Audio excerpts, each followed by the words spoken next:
hello' students মই ৰিহান আৰু আজিৰ এই ভিডিঅ'ত মই তোমালোকক এটা অতি গুৰুত্বপূৰ্ণ ৰচনা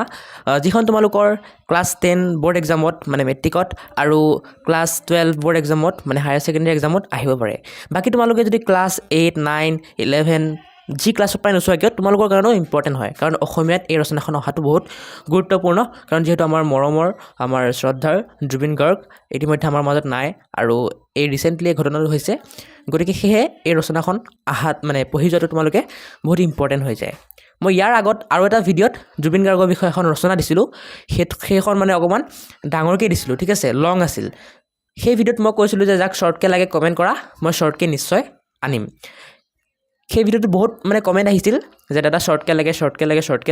সেইকাৰণে মই আজি শ্বৰ্টকৈ লৈ আনিছোঁ গতিকে যাক শ্বৰ্টকৈ লাগে এইটো লিখি ল'বা আৰু যাক লংকৈ লাগে লং ভিডিঅ'টো মই আপলোড কৰি দিছোঁ সেইটোকৈ চাব পাৰা মই এটা কাম কৰিম সেই ভিডিঅ'টোৰ লিংক ডেছক্ৰিপশ্যনত দি থ'ম হ'ব এতিয়া এই ৰচনাখন তোমালোকে লিখাৰ আগতে অসমীয়া সংগীতৰ সূৰ্যকণ্ঠ জুবিন গাৰ্গ এনেকৈ এটা হেডলাইন দি ল'বা দি পেলাই তোমালোকে আৰম্ভণি বুলি দিবা দি পেলাই লিখিবা জুবিন গাৰ্গ অসমীয়া সংস্কৃতি জগতৰ এজন কিংবদন্তী শিল্পী 1992 চনত অনামিকা এলবামৰ জৰিয়তে সংগীত জগতত পদাৰ্পণ কৰা জুবিন গাৰ্গে অসমীয়া সংগীতক এক আধুনিক আৰু গোলকীয় মাত্ৰা প্ৰদান কৰিছে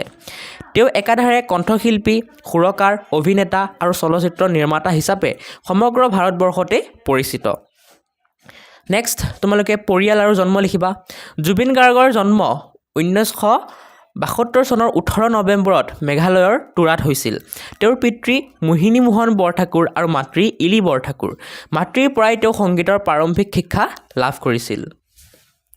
নেক্সট তেওঁৰ কৰ্মজীৱনৰ বিষয়ে লিখিবা কৰ্মজীৱন তেওঁ প্ৰায় 40টা ভাষাত 38,000তকৈ অধিক গীত গাইছে ষ্টুডেণ্টছ ইয়াত মই কথা এটা কৈ দিওঁ কিছুমান ৱেবছাইটত বা কিছুমান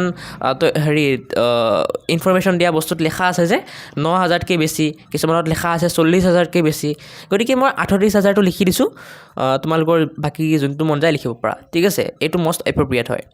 38,000তকৈ অধিক গীত গাইছে এইটো মষ্ট এপ্ৰপ্ৰিয়েট বা তোমালোকে 40,000টো লিখিব পাৰা কিন্তু এইটো বেছি এপ্ৰপ্ৰিয়েট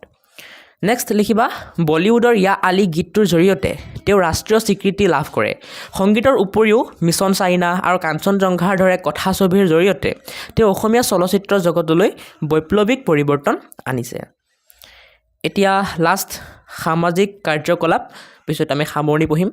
সামাজিক কাৰ্যকলাপত লিখিবা জুবিন গাৰ্গ এজন সচেতন সমাজকৰ্মী আছিল বানপানী সাহায্য বৃক্ষৰোপণ আৰু আন সমাজ সেৱাৰ দৰে কামত তেওঁ সদায় আগভাগ লৈছিল এতিয়া আমি সামৰণিখিনি চাম তাৰ আগতে কৈ দিওঁ মই তোমালোকৰ কাৰণে বহুতগাল ৰচনা আপলোড কৰি থৈছোঁ অসমীয়া ৰচনা গতিকে তোমালোকে মোৰ ইউটিউব চেনেলটো চেক কৰিলে সেই ৰচনাবোৰ পাবা সেই ৰচনাবোৰ তোমালোকৰ এক্সামৰ কাৰণে বহুত ইম্পৰ্টেণ্ট হয় যেনেকৈ অসমৰ বানপানী তোমাৰ প্ৰিয় সাহিত্যিক তোমাৰ প্ৰিয় গ্ৰন্থ তেনেকুৱা ধৰণৰ বহুত ইম্পৰ্টেণ্ট ৰচনা আপলোড কৰি থৈছোঁ এটা কাম কৰিম তোমালোকৰ সহজৰ কাৰণে মই মোৰ এই ভিডিঅ'ৰ ডেছক্ৰিপশ্যনত তোমালোকক সেই ৰচনাখনৰ প্লে'লিষ্টৰ সেই ৰচনাবোৰৰ প্লে'লিষ্টৰ লিংক দি দিম তাত ক্লিক কৰিলে সকলো ৰচনাবোৰ পাই যাবা অসমীয়া ৰচনাবোৰ ঠিক আছে ন' মেটাৰ তোমালোকে কোন ক্লাছৰ পৰা চাই আছা ৰচনা যিহেতু তোমালোকৰ সকলোৰে অসমীয়া ছাবজেক্ট আছে যিহেতু তোমালোকৰ লাগিব ইম্পৰ্টেণ্ট হয় হ'ব আৰু লগতে মই তোমালোকৰ ক্লাছ 5ৰ পৰা লৈ ক্লাছ 12লৈকে সকলো ক্লাছৰ ভিডিঅ' বনাওঁ তোমালোকে মোৰ চেনেলটো চেক আউট কৰিবা তোমালোকৰ সকলো ক্লাছৰ বুজাই দিয়া বা তোমালোকৰ কুৱেশ্যন ছল্ভ কৰা বা তোমালোকৰ MCQ দিয়া এইবোৰ ভিডিঅ' বনাই থাকোঁ তোমালোকে মোৰ চেনেলটো চেক কৰিবা আৰু ভাল লাগিলে চাবা ছাবস্ক্ৰাইব কৰিবা এতিয়া আমি সামৰণিটো চাওঁ আহা সামৰণি জুবিন গাৰ্গ কেৱল এজন ব্যক্তি নহয় তেওঁ অসমীয়া সমাজৰ এটা আৱেগ তেওঁৰ বৈপ্লৱিক চিন্তা আৰু সুৰীয়া কণ্ঠই তেওঁক অসমীয়াৰ হৃদয়ত চিৰস্থায়ী স্থান দিছে তেওঁৰ কৰ্মৰাজি আৰু সামাজিক দায়বদ্ধতা অনাগত প্ৰজন্মৰ বাবে সদায় প্ৰেৰণাৰ উৎস হৈ ৰৈ যাব চ' এইখিনি আছিল জুবিন গাৰ্গৰ ৰচনাখন মই তোমালোকক মোৰ ডেছক্ৰিপশ্যনত মোৰ ইনষ্টাগ্ৰাম ফেচবুক এইবোৰ লিংক দি থ'ম গৈ পেলাই মোক ফ'ল' কৰি দিবা বা মোক মেছেজ কৰিব পাৰা ঠিক আছে আৰু লগতে মই এটা এপ বনাম বুলি ভাবিছোঁ সেই এপটো বনালেও মই ডেছক্ৰিপশ্যনত লিংক দি দিম তোমালোকে গৈ ডাউনলোড কৰি ল'বা তাত তোমালোকক মই পঢ়াম চ' আজি ভিডিঅ'টো এইখিনিতে সামৰণি মাৰোঁ এটা ধুনীয়া চাই কমেণ্ট কৰি দিবা বাই